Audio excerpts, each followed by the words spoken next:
Jeshi la Polisi Tanzania limepata taarifa za watu ambao sio raia wa Tanzania kuwa wameingia nchini kwa njia zisizo rasmi kwa nia ya kufanya uhalifu ikiwepo vurugu. Watu hao wanajifanya kuwa wanafanya shughuli mbalimbali ikiwepo bodaboda. Taarifa zinasema watu hao wapo katika mikoa ya Arusha, Dar es Salaam, Mbeya, Mwanza, Songwe na mikoa mingineyo.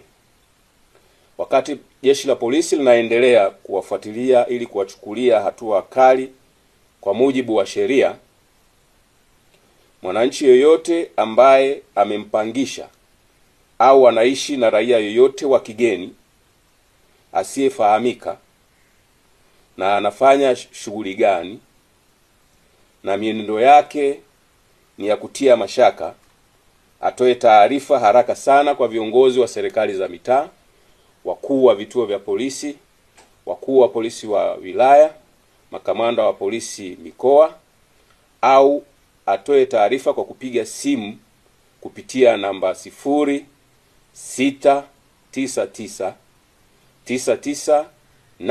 0699998899. Asipotoa taarifa na watu hao wakikutwa nyumbani kwake au kwenye biashara yake, hatua kali za kisheria zitachukuliwa dhidi yake.